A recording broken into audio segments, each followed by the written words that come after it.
today for the webinar called Activate Finance Against Energy Poverty, Suitable Financial Schemes to Mitigate Energy Poverty.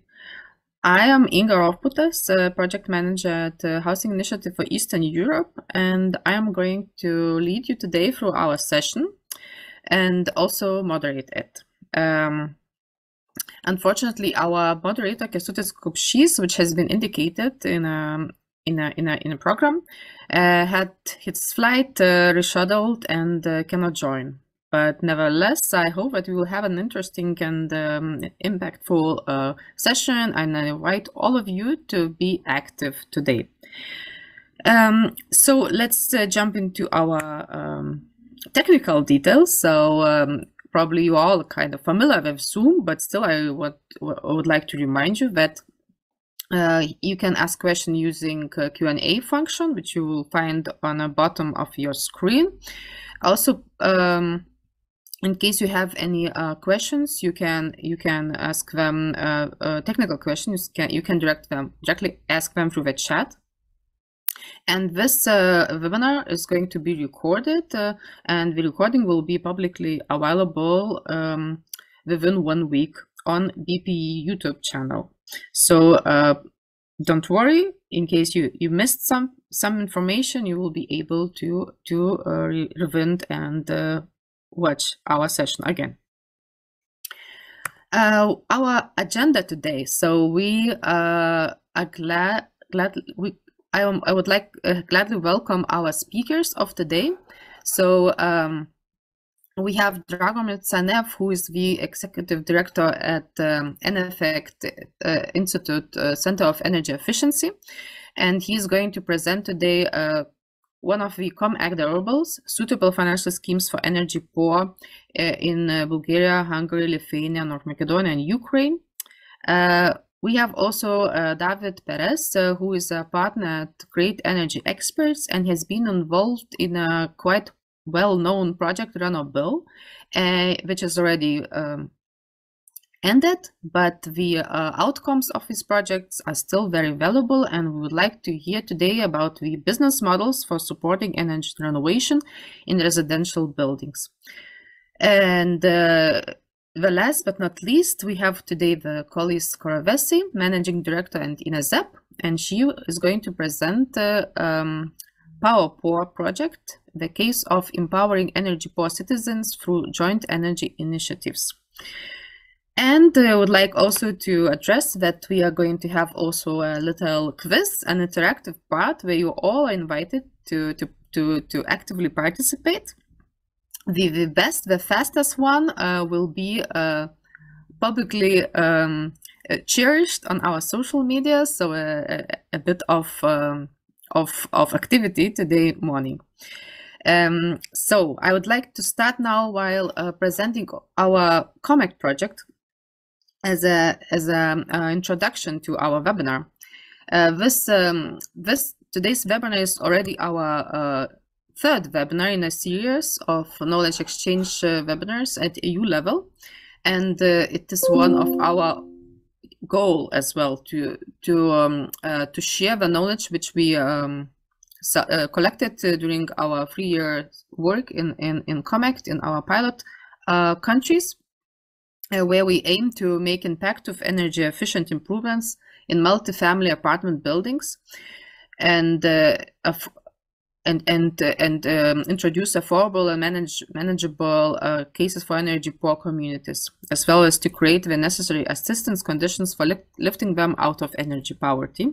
And we are working on 3 dimensions. So we indicated them as equally important if you want to mitigate energy poverty in multi-apartment residential sector. So empowering and activating the communities of homeowner associations, optimizing technical solutions that provide most favorable cost-benefit ratio for the energy efficient improvements at the multi-family apartment building levels, and also developing and adapting financial tools that provide financing for low-income families. In the beginning of the project, we have indicated the financial schemes which are available in our pilot countries and beyond. And created a toolbox, which is also available on our website. It is going to be presented also in a few minutes by Dragomir, as today's topic is basically focusing on financial schemes which are suitable for energy poor. And I would like also at the same time to ask you, to invite you all, our participants from the audience, to share information about any other available financial schemes which you know and which are successfully being implemented in Europe, and which we should be aware of, and also other participants should be aware of. So you can share this information in the chat of Zoom. So I think that now it's already time to give floor for Dragomir and to see what we have been working on in the last 2 years. So Dragomir, please, the floor is yours. Thank you, Inga. Thank you, Inga, and good morning to everyone. It's really a great pleasure to be here, opening the extended program of the European Sustainable Energy Week. I'm just coming, by the way, from the previous session, and I see people are joining from there as well. We just talk about the importance of multi-level governance to move on to spur on energy transition.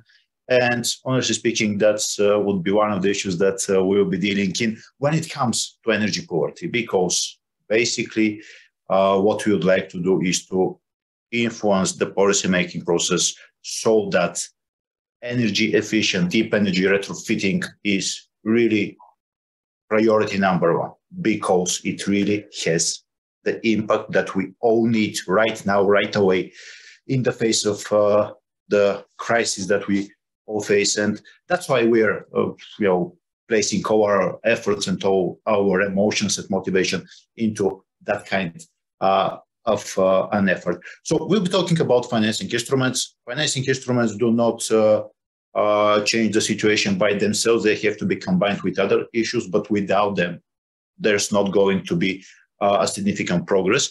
And that is why we wanted to see what is going around Eastern Europe. What are the current options for financing of deep energy retrofitting of multifamily residential buildings, and how they can be improved, and to offer suggestions, policy recommendations, so that in the future years we can really see a tangible difference in the situation with energy poverty in our most affected region. So next slide, please, as far as I cannot control. Yes. Thanks a lot. So we've been already finished our research activities, and as you can imagine, in 10 minutes it's difficult to go through all the financial schemes that we have analyzed. I'll just like to guide you to a very user-friendly webpage of the ComAct website, where you can find short, very brief, and very succinct, I hope, easy to understand descriptions of the different schemes that we have provided. Here on the right hand, you can see the first page, the title page of our latest, we call it Deliverable Reports, actually, which presents our suggestions on how the schemes should be developed in our countries. Next slide, please.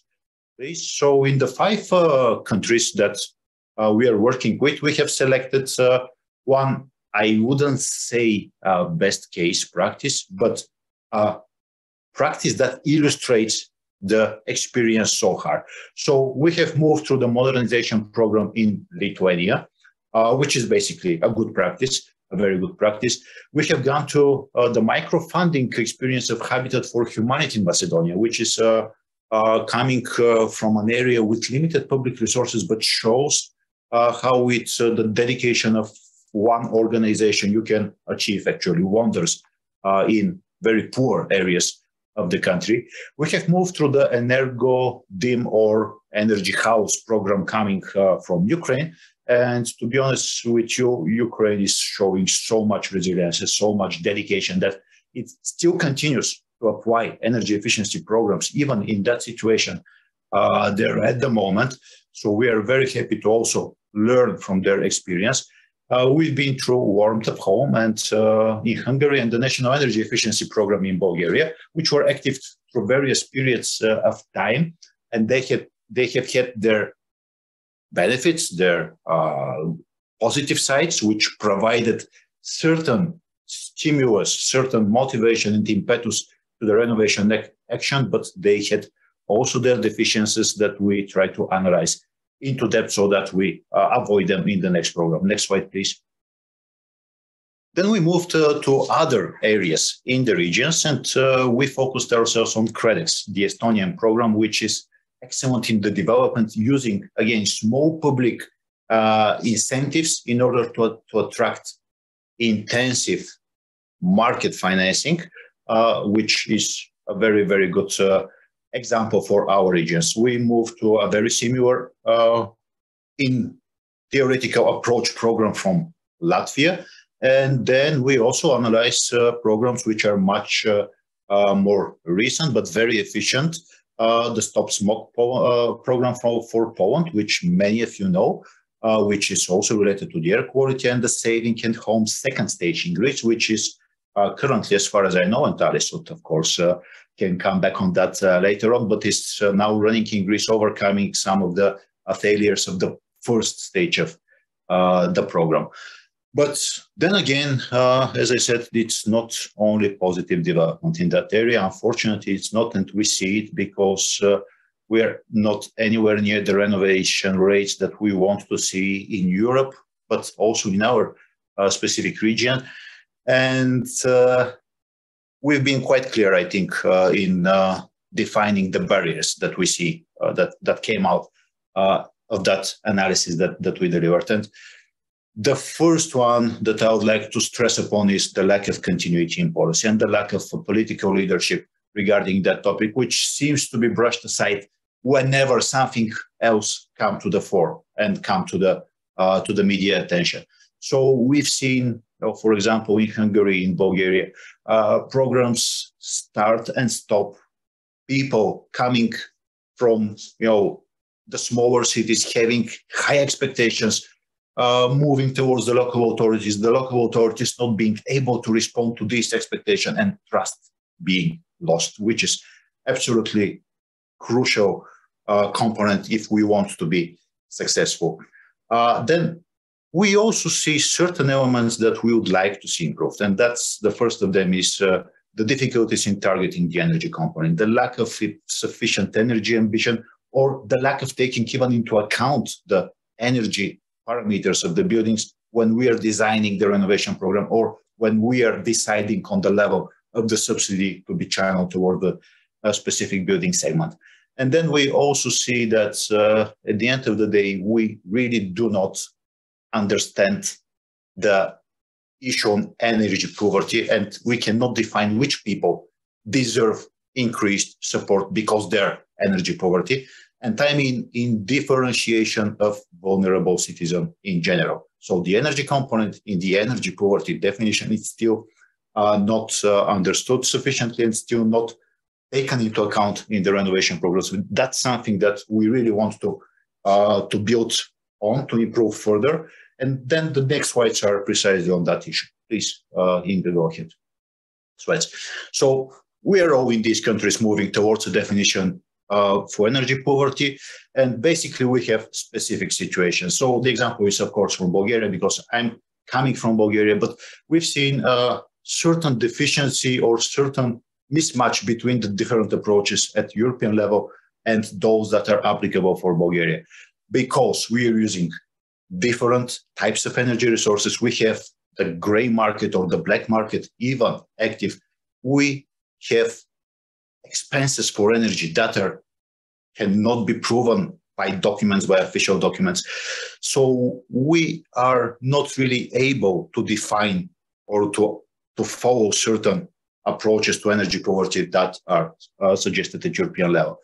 And then we must have a much on-the-ground approach. We must see what is needed as a cost for the households to cover their energy needs, we have to subtract that from their disposable income, and we have to see where that leads us if these people are below or above the energy poverty lines. This is how we define if they would be eligible for increased financing. Next slide, please.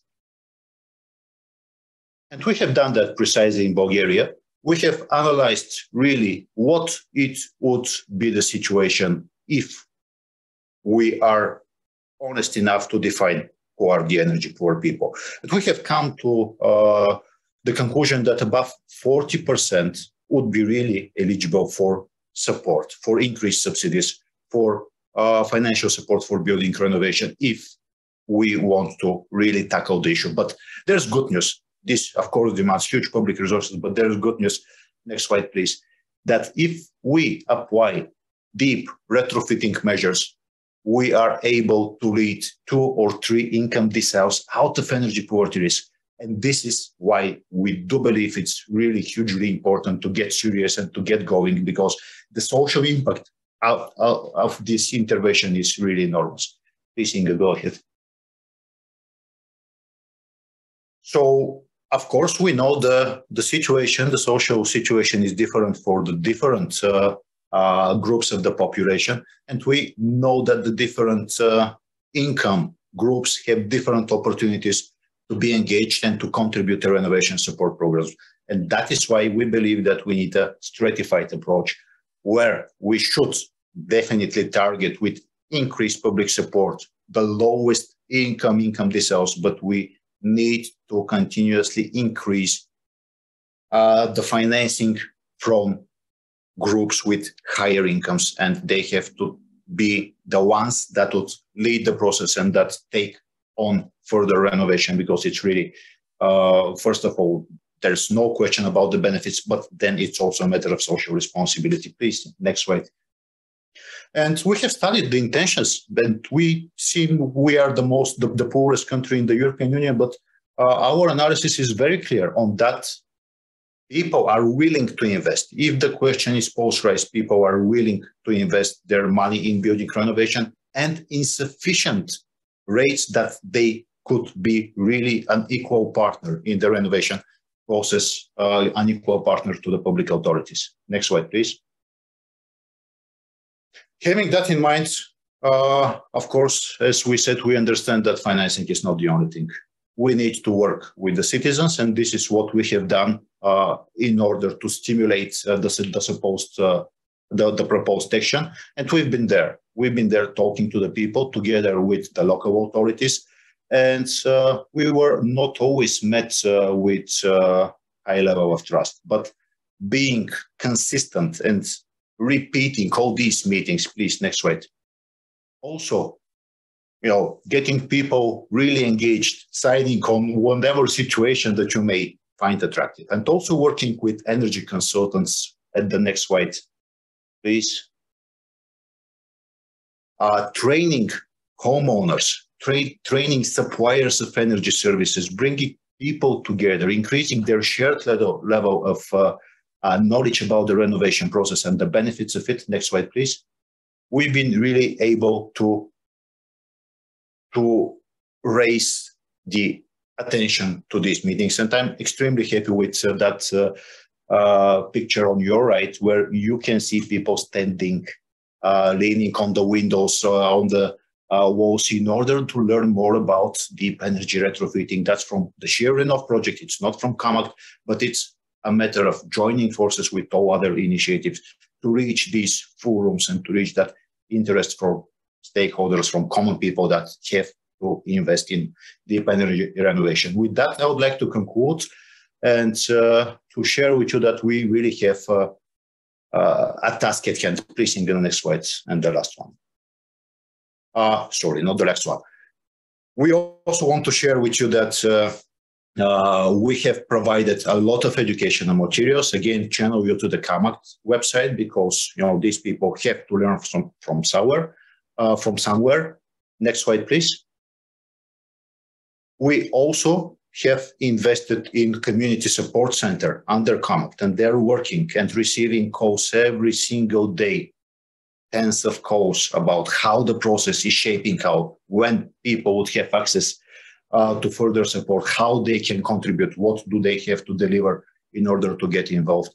And we are using, of course, that interest to provide services and to increase the quality of the renovation action that will be taken. And the next slide, please. This is where we want to really go forward, because the fact is that after having that kind of integrated concept applied locally, we are able to bring support to renovation even in the poorest communities in the European Union. And that's precisely the city in the poorest region of European Union. There are only 2 renovated buildings, but only they have any price on the residential market. And the mayor in person was absolutely explicit in telling us, please give us something, give us some incentive, because everybody else are ready to jump on the train.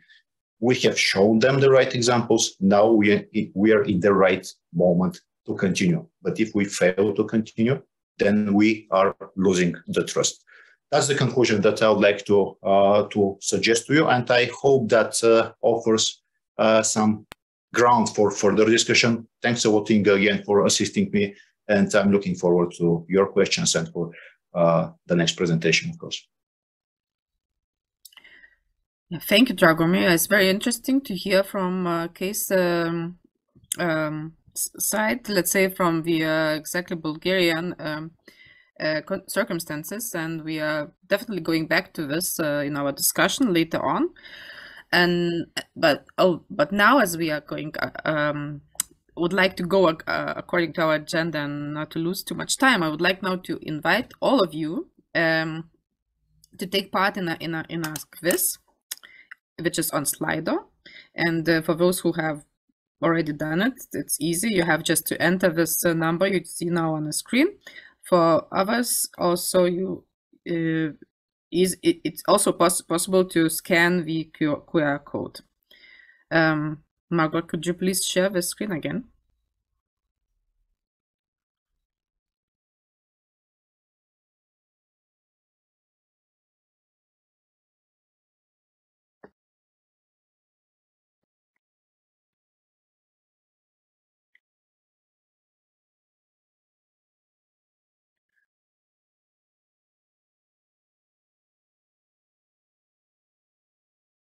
Yeah, so just take a picture of this QR code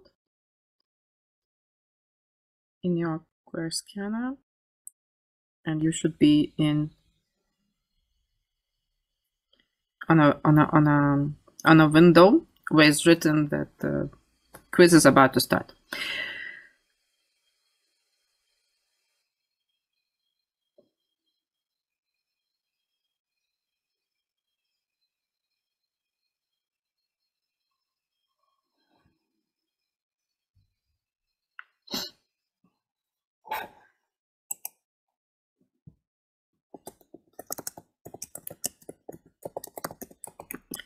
Okay, so we see people joining.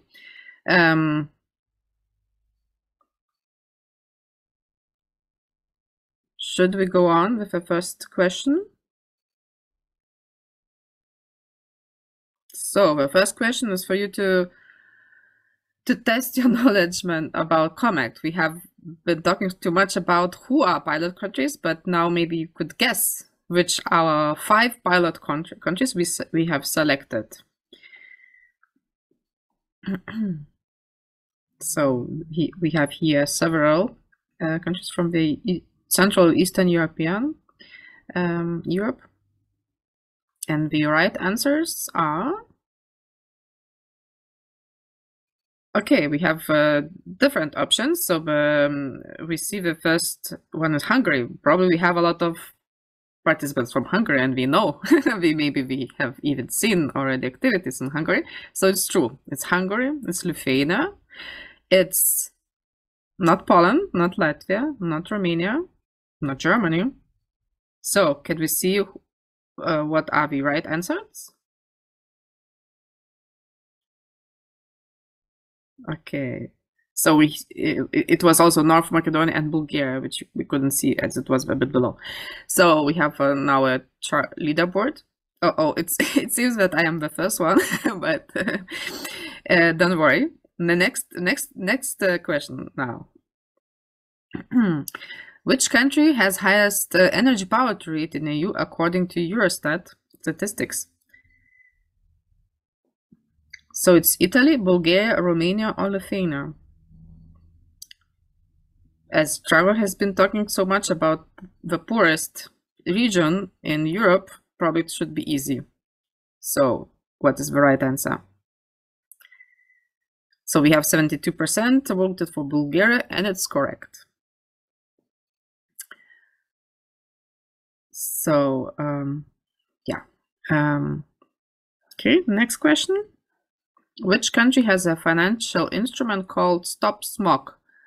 It was shown also shortly on a presentation just before, and it could be known from the general news that there is one country in Europe which has really high air pollution. So what do you think? Yes, Poland. You are right. Well, most of you are right. 62% Poland. So this quite successful program Stop Smog is being applied there. Okay, so I see that in the test phase I have been trying all those questions, and I see that there was a bit of not so fair. Okay, so the next question: what is the percentage of renewable energy in EU according to Eurostat? Yeah, so either you know or you can guess. So is it 22%, 55%, or 8% of the whole energy being produced in EU countries? 22%. 77% have said 22%, and it's correct. So we will take the second best, I believe, because I see that I don't want to cherish myself. Okay, so then Veronica is leading. The fifth question: what is current annual deep energy efficient renovation rate in EU? Again, very, very important statistics, as it shows how difficult it is. So even if it's 5%, it's already a very low number. So can you guess what is the right answer? So most of you said 1%. Statistics shows that it's only 0.5%, so 1.5% of deep energy efficient renovation being conducted in European countries. So we have the winner, it's Veronica, and we congratulate you. You know a lot already about energy poverty and also ComAct project, so congratulations. Good, so a bit of excursus of the quiz, and now we would like to change to the next presentation, which is by David Perez on business models to support energy renovation residential buildings. It's a case of on-bill schemes. And David, you will be able to control your slides remotely if you accept that. So, please, David. Okay. Can you see and hear me? Yes. Properly? Okay, Inga, thank you very much. Well, welcome everybody, and thank you very much for attending to this little conference about on-bill schemes. Probably on-bill schemes is something familiar to you or to some of you. What I'm going to do is explain what an on-bill scheme is and how it can contribute to mitigate energy poverty, or at least to improve this rate of energy renovation or renovations that we need in Europe. Okay, what I'm going to show is the results of some of the research that was conducted during the Renovation project. This project, as Inga explained already, was financed by the European Commission, and it was completed last spring. And it was about on-bill schemes, essentially understanding how on-bill schemes could fill the gap somehow of financing energy or deep energy renovations. There is a website where you can find all the details.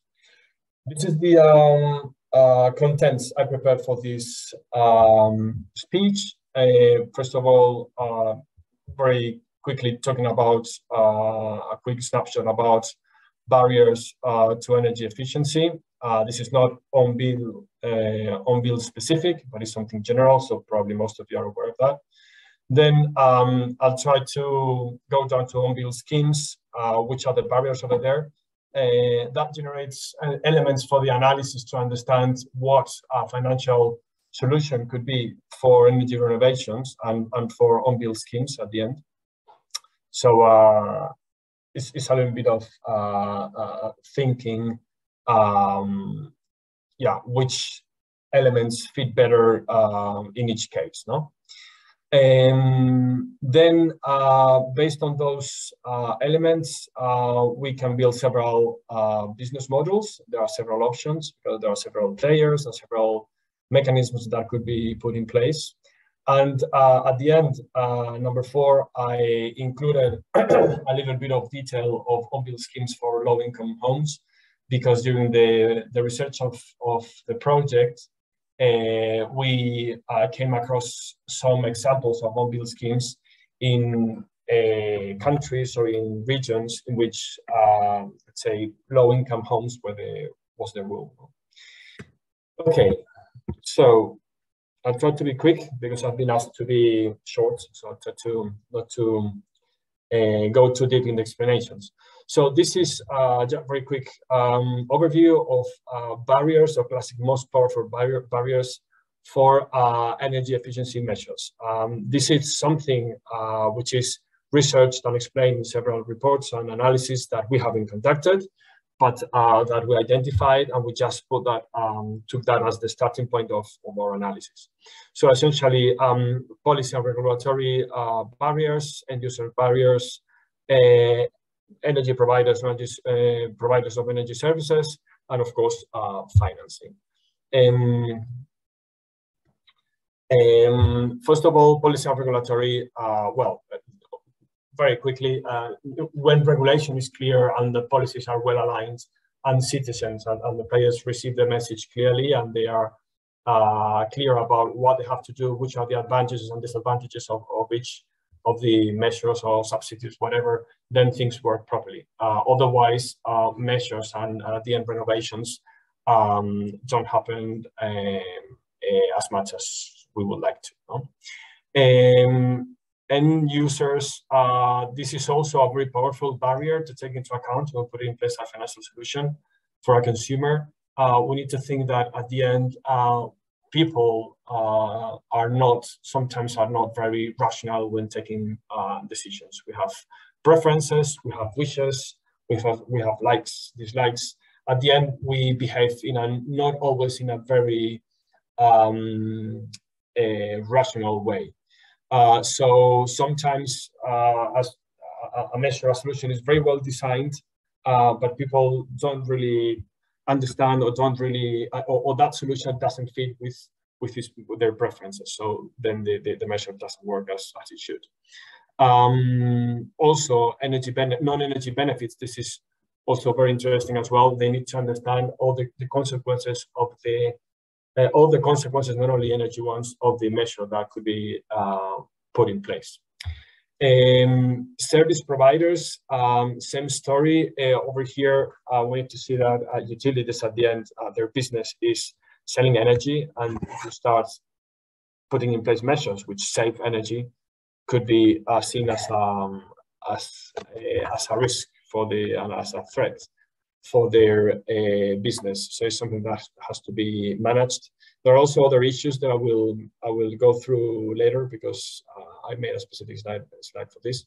And then financing, again, of course, you know, the capex, I mean, the upfront money that needs to be put forward to undertake the energy renovation is a barrier. Somebody has to pay for that. Typically, households don't have the cash to do it, so they need to find like a financing solution, and that generates some problems. We'll see that later on. That's it. Financing barriers. This is probably the most classical, the highest barrier when talking about energy renovations. So a little bit of analysis of this, several, let's say, barriers, several factors affecting these financial barriers. One is availability of funds. As I said, households, they don't have the money. They need to go and borrow the money from somebody. And sometimes it is difficult to find a clear loan, a specific loan that fits with the kind of intervention that has to be undertook. Second, lack of information impacts. It happens many times that, or most of the times, that banks are not knowledgeable about energy efficiency, about the benefits that would take, which cash movements or which cash flows that is going to generate. So for them, it is difficult to assess whether a loan is possible to a consumer or not, and that is clearly a very important barrier. Project development and transaction costs. Again, typically these interventions are not very big, especially when we talk about low-income homes. The energy interventions are relatively cheap. So that means that the loan is going to be very low. The amount to be borrowed is going to be very low. So, but the analysis of the situation is going to be pretty much the same. So that represents a serious, let's say, side cost that probably makes the whole operation not worth the effort. Risk assessment and management, again, because of the assets that are going to be put in place, cannot be sold back. It is difficult to for them to be, I mean, these assets to be a collateral, like a guarantee for the bank to get paid back or repaid. So this is another problem, and also it is difficult to understand which energy savings or which economic flows the energy measures has generated. So this is also another element of difficulty for the bank to set up a loan. And gross lack of knowledge. Again, it happens that in the energy efficiency world, typically financial knowledge is missing, and the other way around, in the financial world, energy efficiency also is missing. So energy efficiency people don't know about finance, and finance people don't know about energy efficiency. And sometimes then getting to an understanding is difficult. This is clearly also a barrier. Well, when talking about specific on-bill schemes, what is an on-bill scheme? This is a very simplified diagram of what an on-bill scheme is. Essentially, a household and an energy utility, they get to an arrangement under which energy utility provides the money, let's say the upfront capital, CapEx, to undertake the energy renovation, the retrofitting, whatever it is. And then the household is paying monthly for that investment in the energy bill. This is the overall idea of an on-bill scheme. Barriers or problems we see for on-bill schemes are very similar to the ones we saw general for energy efficiency renovations. Are first of all regulatory barriers, customer-related barriers, and utilities-related barriers. So we're going to see one of them, each of them one by one.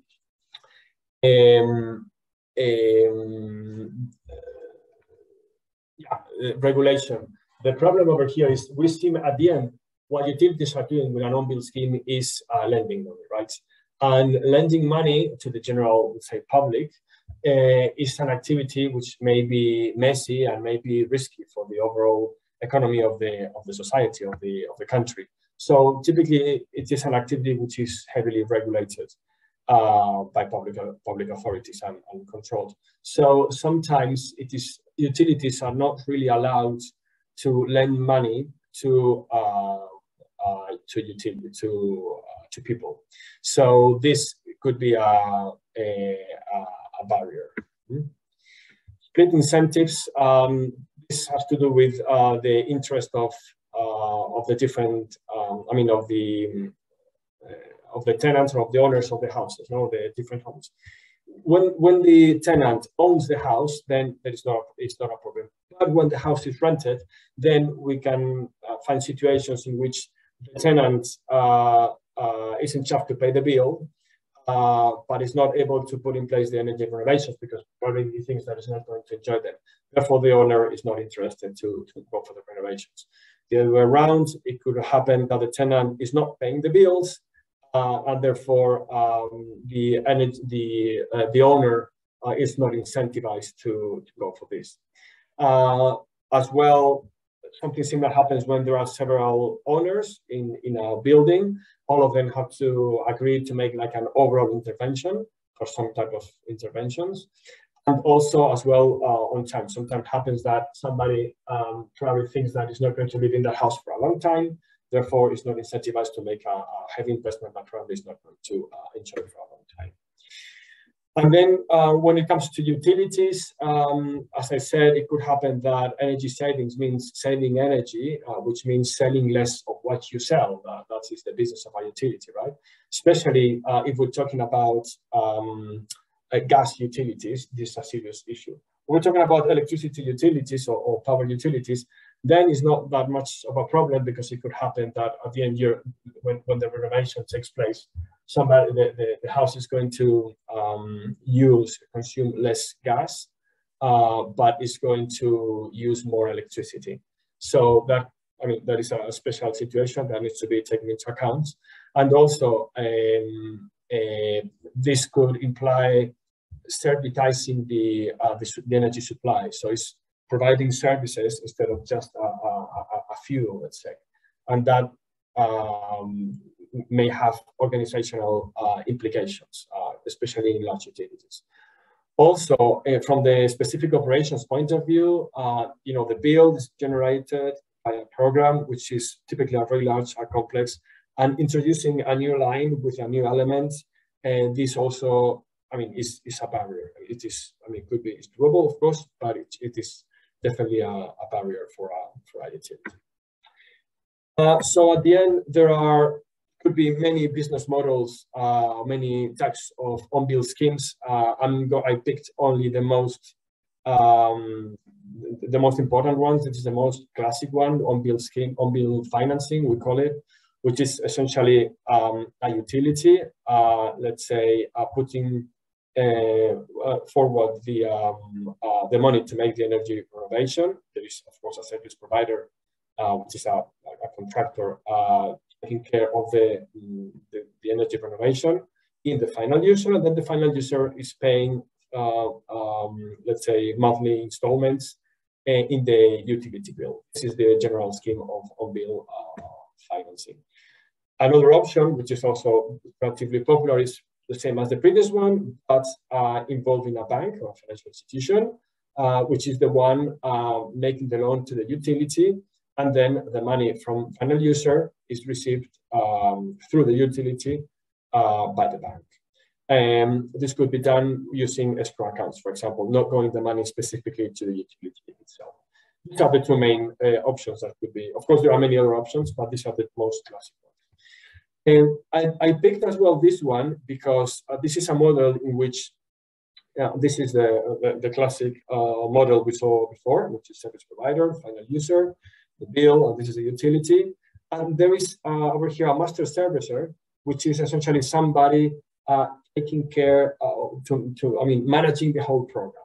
So essentially, the utility subcontracts these tasks, which probably gives a clarity, focus, and everything is better organized. But everything is supervised by a dedicated public authority. This is very relevant for places, for low-income environments, because let's say that these people probably has less power, less control, less understanding of situations, and the existence of the presence of a public authority taking care of everything gives confidence, and it could improve significantly the results of the program. Also, I picked this one because I find it very interesting. Over here, we are involving the DSO.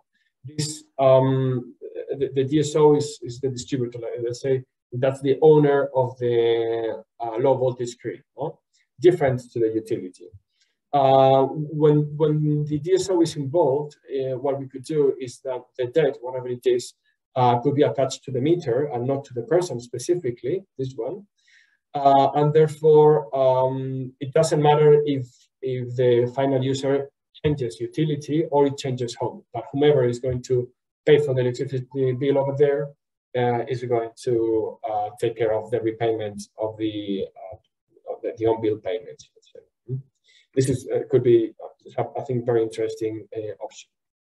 And at the end, I picked this one, which is not an on-bill scheme as such.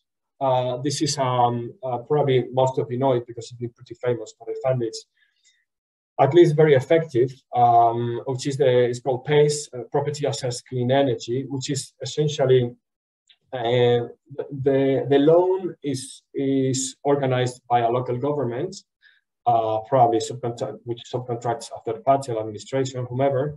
The local government receives the money from a financial institution. Typically, sometimes we've seen bonds. No, I mean the local government issuing bonds that are bought by investors, whomever they are, and then all the payments, instead of being made by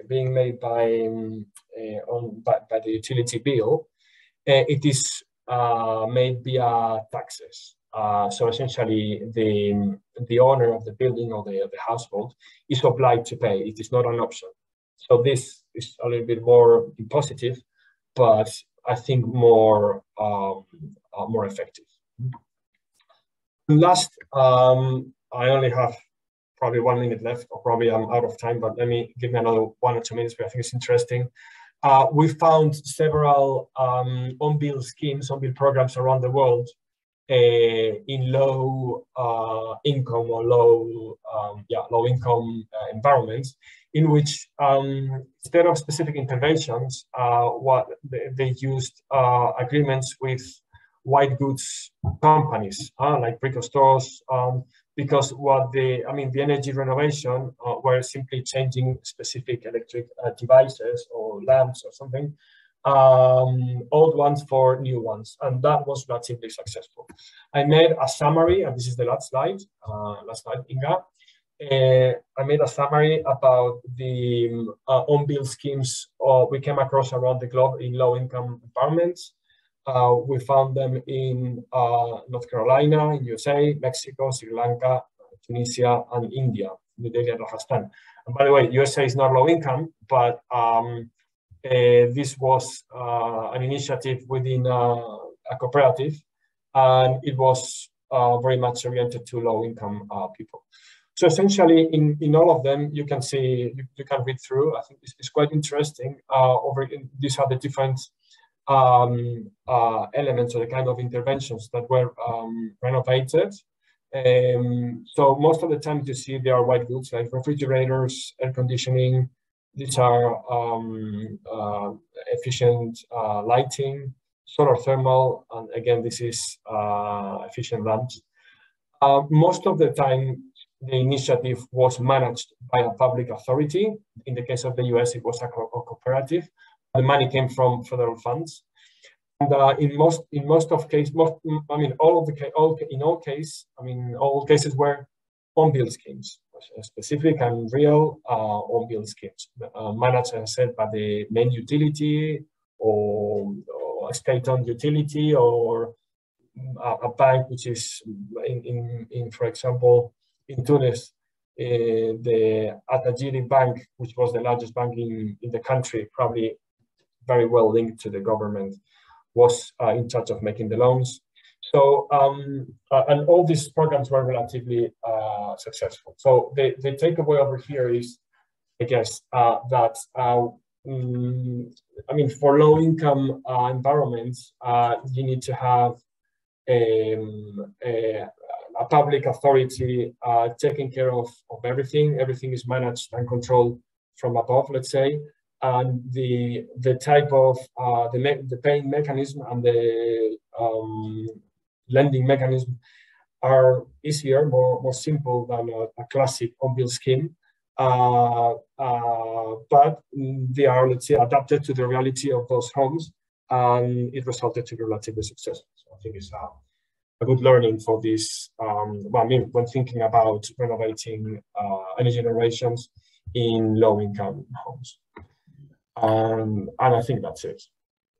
Thank you a lot, David. I myself, I have several questions. I see also that in Q&A we have also at least 2 questions, but we do not have so much time left. So I would like to keep the most relevant questions for the discussion session.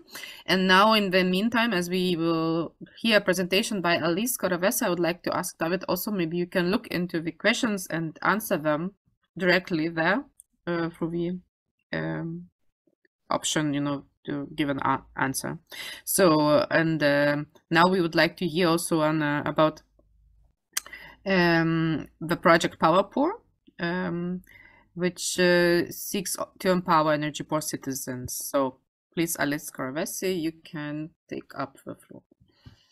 Thank you, Inga, and thank you for the kind invitation, and thank you all for being here today. I can control my screen, as I can see. I will discuss about the PowerPoor project and Horizon 2020. We just entered the 3rd year. Okay, good. Just in one slide, just to present you the vision of the PowerPoor project. It's actually to develop some ICT tools in order to identify in an easier way the energy poor and the energy vulnerable, and also to predict who is close to energy poverty and how those households can actually take actions in order to minimize the energy poverty negative effects. As you can see, our project focuses on EU policy recommendations, national roadmaps in 8 countries to mitigate the phenomenon, but also synergies with global and EU initiatives. We are trying to support municipalities on how to incorporate energy poverty strategies in their setups, while with the production of 3 ICT tools, the Power Act, the Power Fund, and the Power Target, we are trying to support them, citizens, to support municipalities, and in general to support the general public.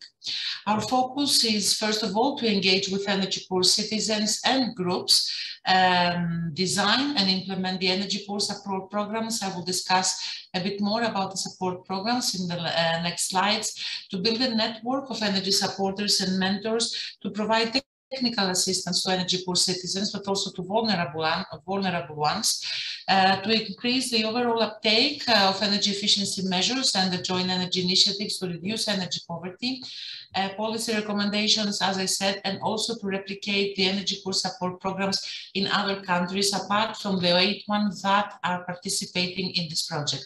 So you can see in this slide the partners of the project. This one is led by the Energy Policy Unit of the National Technical University of Athens. The pilot countries are Greece, Bulgaria, Croatia, Hungary, Latvia, Estonia, Spain, and Portugal, while we have also more partners from Brussels and Luxembourg, but they are working mainly on the policy recommendations and also to crowdfunding systems. Our target groups are local authorities, of course, housing providers, academia, research, alternative financing schemes, and in general, the civil society. I will discuss a little bit more about the ICT driven. This is something that we are very proud of this project, and this is something that many people can actually use. The first is the Power Target. The Power Target, an online platform that you can find on the PowerPoor project website, is to identify and target the energy poor citizens using data-driven approach. And through the power target, we are trying to facilitate the identification of energy poor citizens, communities, neighborhoods, or districts. We're using quantitative and qualitative analysis, which under that we have created the power target tool. It works very simple. Actually, the first step is we evaluate with the households the energy cost.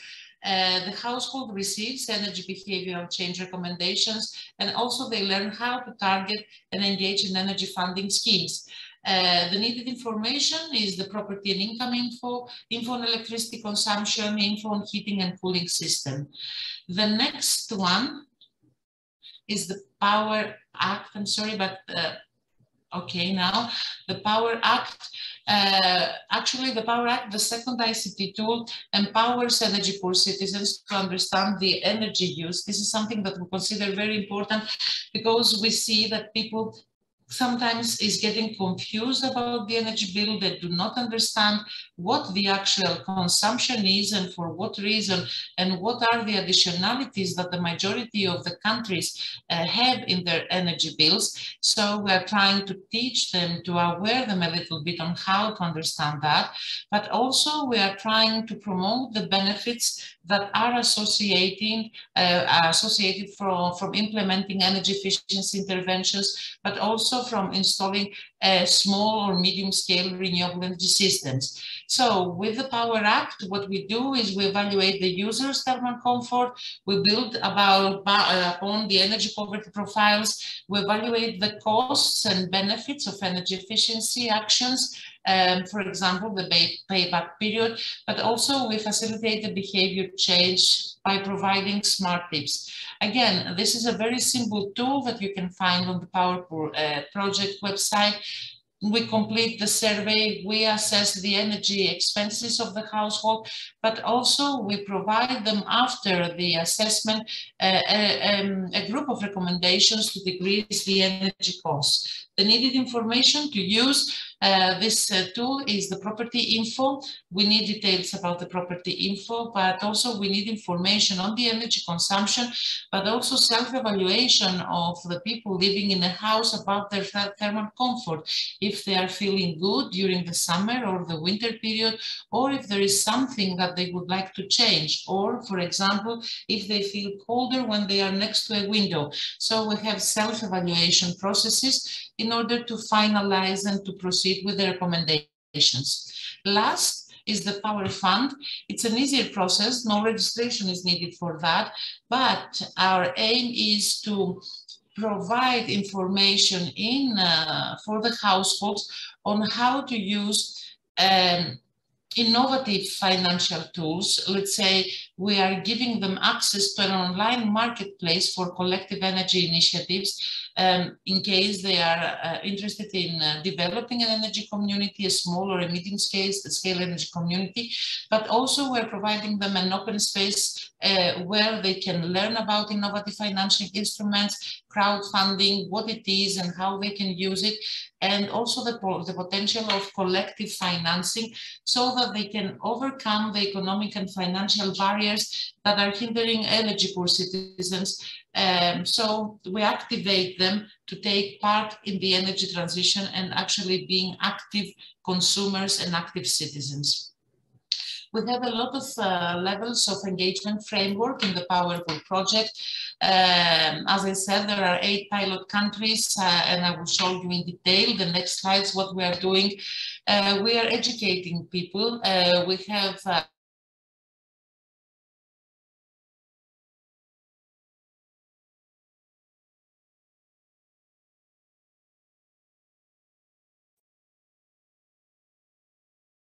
Is it only Alice freezed? I think we lost her.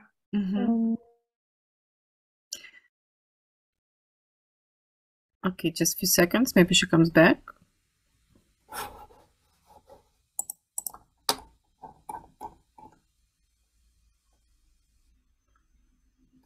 No. So, okay, so maybe you can use this time. Okay, Alice is rejoining. Okay, good. I see she's moving. There was an interruption, I'm sorry. It's okay now? You can see my screen? Yes. Okay.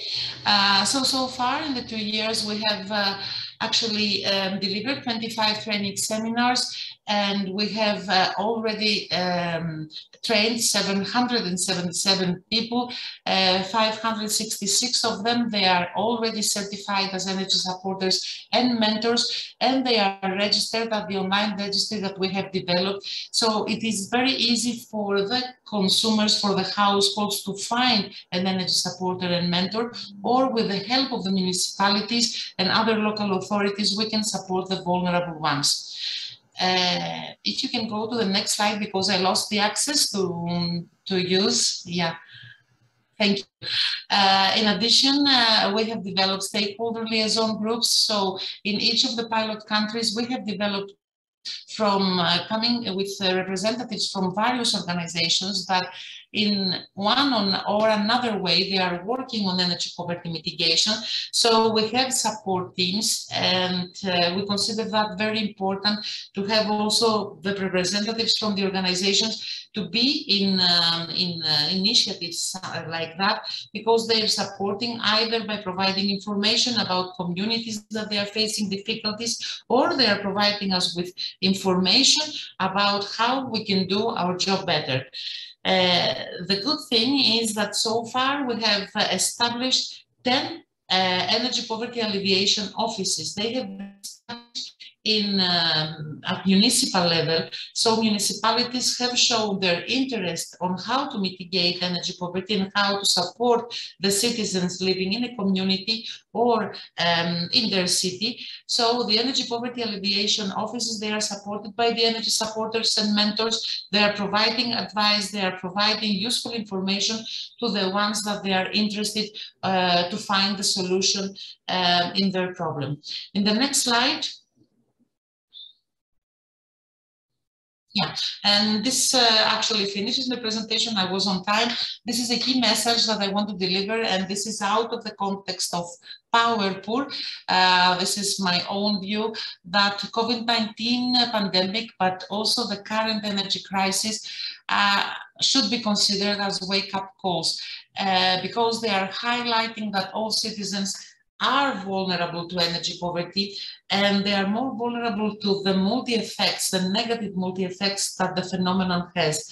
We need to protect, we need to support consumers, and this should be #1 priority for all countries, starting from the national level to the regional level and to the local level. That's why I'm saying, and this is my point of view, that municipalities and local authorities should play a critical role in supporting consumer. So to my view, again, the focus should be on energy renovation programs, but also in citizens' empowerment. Citizens need to understand the energy use, the energy production, and they need to be aware about funding schemes, about collective initiatives like energy communities, and to understand how they can actually secure their everyday life, of course, with the support of initiatives, not only like PIAPOR, but also national programs that should take place. And the next slide is actually, yes, the thank you for your attention, and I'm available for any question that you might have. Thank you all. Thank you, Ola. So I'm very glad that we still have over 20 minutes for discussion, and I would like to go back to the questions which has been raised in our question answer box. And as you correctly mentioned, Alice, that probably it's the issue which has to be approached by all the levers and all of the layers, and also the government should take more attention to it. And it correlates a bit to a question I'd just like to maybe address it to the question which has been raised in a chat box. Who is or could act as a master service provider? So it's related to the Renovation project and the one of the models which has been presented. I would like now to invite all the participants of the discussion to think about the person, the institution, let's say that one intermediary who could take over taking care of the energy efficiency issues related to energy poor. from your experience, from the good practices, what is the most successful option in order to proceed with mitigating energy poverty? Maybe we can start from David, the one who had already been involved in this project, in investigating all the good practices all around the world, I have to mention as well. Yes. Well, from some countries, yes. Who this master service provider could be, I don't remember that we made specific research about this, but in my opinion, I was thinking maybe it's too much to say that almost anybody could be. I mean, it has to be like an agency able to deal with let's say a high number of transactions or interactions, because the master servicer is going to engage with the contractor or several contractors, also with the households, I mean the consumers, or with the utility and with the bank. So it has to be somebody with the knowledge, with the financial knowledge, with the energy efficiency knowledge, and also who's aware of all the administrative issues, telematic, etc. And it needs to have the proper size to take care of all the volume that is going to go through him or through them. So, or here you could think about, consultants. It could be maybe some parts or sections of utilities, even some specific parts of banks, but typically they would be like subcontractors of all this, not specific, departments within banks or financial institutions. So this is open. Could even be specific office within a public utility, a public administration, public body. I mean, it is not closed; it's pretty open. But those characteristics, I think, are key to deliver a successful service. If talking about probably run a bill, but it seems now there's several approaches around Europe to introduce these one-stop shops, which could act as a master service provider, kind of. Just a question: public or private? Because private is usually being driven by some financial interest, and the public one it's not. So.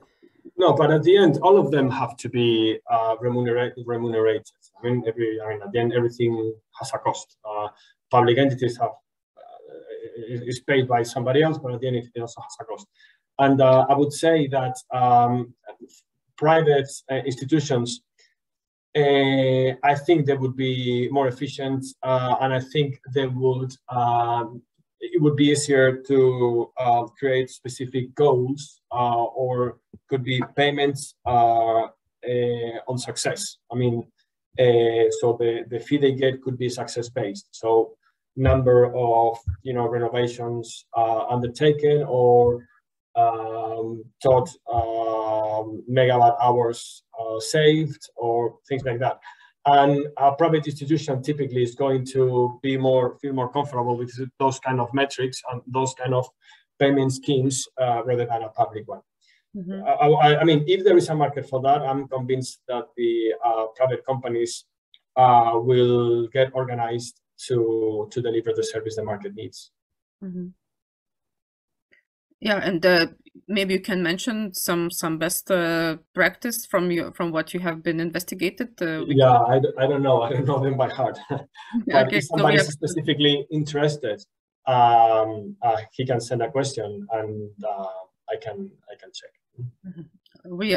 I also invite everyone to check the Renovation website. It's still public, I believe, and so all the deliverables and reports can be found there. So now the same question, let's say the one person who should take, not a person, institution, public or private, which should take of these issues we've been talking today. What is your opinion, Dragomir? What can you say from what you have experienced and heard, let's say? Yes, thanks Inga, thanks to Lubomir for the excellent question, actually, because that's one of the biggest issues that we have to resolve in order to put the renovation process on sustainable ground. And on public and private, not surprisingly, response public-private. public-private seems in our centralized, traditionally societies to have a better response to the expectation of the end users. And that is why I insist that is not relevant for every regions in Europe, but for ours in Eastern Europe, which have traditionally stronger dependence on decision of the public authorities. And we also have the trajectory of renovation program being delivered by the local authorities. So there are established connections, relations, levels of trust that should be exploited in order to attract new participants in the energy transition process. And this is what we would like to see developing. So public authorities providing, I would say, facilitation for the renovation process in their inherent functions to provide information, to provide administrative support, to provide engagement actions at the local level.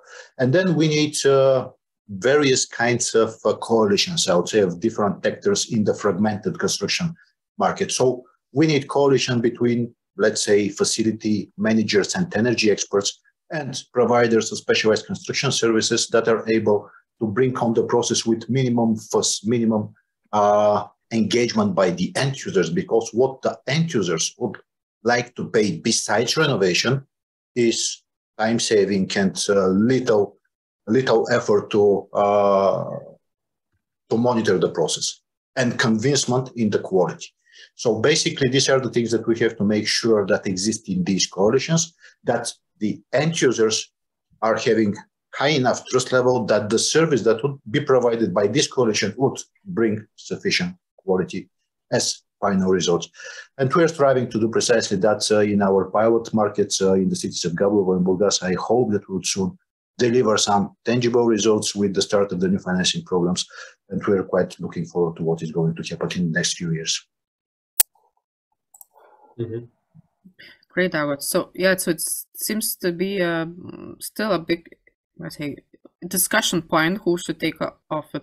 And it was also correctly mentioned by you, David, that it should be probably also connected with that two savings. So even if it, no matter if it's public-private or public-private company, the incentive should be how much CO2 savings has been reached, probably. So yes, I mean, not the number of renovations being implemented, as this usually a case we can see right now, are more like how much CO2 was saved. What do you think? No, absolutely. Yeah, but all this has to be analyzed on a case-by-case basis. I mean, it's very difficult to elaborate to create like a general rule valid for all cases, no? Because, for example, if the program has to do with changing, old water heaters for new and efficient ones, and all of them are the same, then it would be very easy to count number of heaters changed. That would be very simple. But if you get to more complex measures, like, for example, insulation or changing windows or things like that, then it is more difficult. No? So I think it should be done on a case-by-case basis. Also, some specific indicators of quality could be created, and payment could be based on that. But anyway, at the end, as always, the rule has to be simple, because when things are simple, maybe they are not that much fair, because when things are very simple, maybe it is difficult to adapt to the specific cases.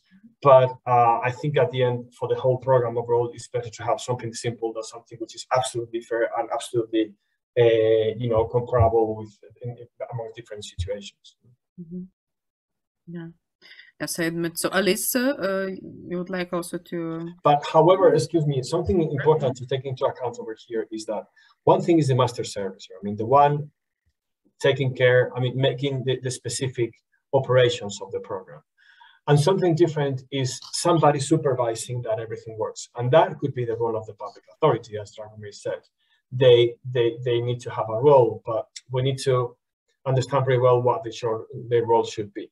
We all need to realize that at the end, I'm talking from the perspective mainly of Western Europe, no, which is what I know best. In Eastern Europe, maybe the tradition over there is a little bit different, and the people is used to different things. The relationship they have with the public authorities and public bodies is different, probably. But overall, these programs could be very large. You know, you need to be flexible. So I think private companies are going to be more adaptable than public ones over there. But public ones has to supervise, probably control that everything is fine, control this master servicer, and probably that would be the best combination. Mm-hmm. Yes, definitely worth to take it with us, this advice. And Alice, maybe you can say from your actually, it's a difficult exercise, public or private, and this depends on the national context. Actually, for me, it's always a matter of collaboration. There are examples that when private and public sectors they are collaborating, the outreach of bringing information to the ones that we intend to bring the information is easier. But for example, in Greece, if I talk about the case for Greece, we do not have social housing in our country. The funding programs, all the approaches are coming from the central government. That means that municipalities, they do not have something to say. They cannot intervene in something which is national. So what is the role there of the municipality? On the other hand, we have seen that there are municipalities with 5, 10, 15, 20,000 citizens in the municipality. So it's easier to communicate with the citizens, then the citizens trust more what is coming from the municipality because of the interaction that they have. So it's a matter of where we want to discuss and we want to bring the message, what tools we need and how a collaboration can be established between private and public authorities, of course, with the support of NGOs and other groups that they are there, they are doing their job so many years, and they are trying to support whoever is in need. And of course, they are trying to support now with the energy poverty. In any case, it's a pity that because of the energy crisis that we're facing, only now energy is a mainstream. It's not a buzzword anymore. It's a pity that for 10, 12, 13, 15 years, at least to the years that I'm in this domain, we're talking about the importance of increasing the energy renovation rates to secure households instead of giving subsidies and everything. And now again, we're in 2022 after so many years discussing about energy poverty, and now we are mainstreaming energy efficiency and support to consumers, and now we want to protect our consumers. At least let's think that this period will be the starting point for some changes in the whole process of how we are approaching vulnerability, not only about energy vulnerability, but in general, the vulnerability and the vulnerable situations that probably citizens will face due to climate change, due to many other effects. Yeah. Yes, so true. I wanted also to indicate that it's more important than ever before to talk about energy savings, energy efficiency. And I have also another question related to financial schemes. So we've been talking a lot about available state funding and also this renewable option as an alternative on how the financing could work. Now I would like to raise a question: how possible you see the involvement of businesses into the such a financial schemes, that the funding comes, the money, let's say, comes not only from the state but from the business, not exactly the energy providers. It could be also other business which sees as a way how to sustainably invest money into real estate, let's say, or into the renovations, and to create this kind of value chain between business and the resident. Yeah, I mean, this is absolutely essential, Inga. I mean, it's I mean, at the end, the goal of all public authorities and market creators is to create a market. I mean, we need a real market to happen. That means that financial institutions has to be involved, or somebody lending the money, because the money is needed. A capex, an upfront payment is needed, and somebody has to put forward that money. And the logical thing to think is that financial institutions are going to do that because their business, their job is lending money, right? And so this is not only something that is good, it is what it should happen. If you read the Renovation Wave document from the European Commission, what they say is that that they want to mobilize the private sector. At the end, businessmen, business people, companies have to understand the services to be delivered, which are the needs, and they need to organize a service package to deliver to the market. And these services, it could be financial services, could be on-bill schemes, new business models, whatever it is, utilities, DSOs, maybe changing in the rules of billing, whatever. They need to organize all these mechanism, products, services, which fits, which satisfies the needs from the public, coming from the market. And that must be a business. I mean, people move when there is money on the table, and this is how markets work, right? So this is something that has to be understood. We need to be able to involve private institutions. This is absolutely key. Yeah, so it seems maybe it's easier in Western Europe than in Eastern European countries. We see also a big but the private owners, they are not trusting business, and we are waiting more for the state subsidy. We don't do anything before we are not, let's say, being that we can share the burden, financial burden of in renovation, and this is a problem. We see it in our activities, and what can be changed. I know, David, you can talk of course from your perspective. You can see maybe already good examples, which is also worth to share nevertheless. But it's also important to hear, for example, Greece, which is not the country which has been under post-block, let's say, influence, but East Bloc influence. How you see, like, the country which has also the residents have also limited financial resources. How is the relation with businessmen and industry? Another difficult exercise as the previous one, and this is because of the multi-ownership. First of all, in our organization, but with other stakeholders, we have discussed several times that we need to convince building owners that they need also to invest their own monies, that they cannot depend only on public money for innovation, because it's their own buildings and they need to understand the value of investing in their buildings and the energy upgrades.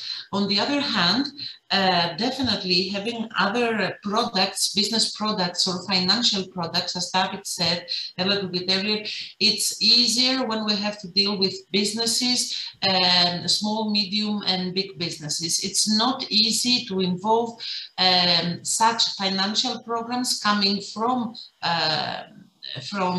let's say, owners or from banks. Probably banks is a different issue when we have to do with apartments and single-family households, because it's not very easy to understand how the business owner or the product owner of that will benefit from investing in the renovation of 50 or 60 or 70 square meters house, how the money will get back. This is an exercise that we have not discussed yet in Greece, but it's important that probably the banks should act also as product launchers to present something that will focus on energy innovation and not just on renovation. But if we're talking in a mass level, let's say neighborhood level or building level, multi-apartment building, this is not easy for us to happen in Greece, because when we have buildings, multi-apartment family buildings, we cannot conclude even to a decision to change the key in the main door. It's not an easy decision when we have 10, 15, 20, 25 owners. And again, we need to consider that our country here in Greece does not have such a social housing, so it's not easy to provide a product to something new apart of receiving the public funds. Last, we have at the moment excellent funding programs, and every day more announcements are happening about providing incentives and providing funding or subsidies for energy renovation. It's not enough, it's never enough if we want to achieve the targets, but on the other hand, we cannot minimize the value and the volume of the existing programs that we have as public money. Yeah, so we are already at the end of our discussion. Unfortunately, it seems yeah, there are a lot of questions which has not been touched yet. But what are our takeaways? I would say that the need of energy efficient renovation is rising for all, not only energy poor, but also for all of residents to be less dependent on energy providers and energy, like especially fossil energy sources. So we have to think about measures, how to address them, how to tackle the private owners of the not in this case multi-apartment buildings. And one option, you really have to have an institution, public-private, who could take over this function. And the second, not to forget, include businesses, investors, and not only rely on governmental subsidies, which is very limited and will be not there forever. So I hope that the awareness of need of renovation is just going to be growing, and we have really important tasks to do in the future, that it happens in a fair and also the required pace to reach this climate neutrality by the year 2050, which is kind of a goal of EU. So thank you all for participating, for listening, and I hope to meet you soon and to talk about on these issues and the great results which can be achieved in the further years. So wish you all success and a good week, also in the other Sustainable Energy Week events. So thank you and goodbye. Thank you. Bye, everyone.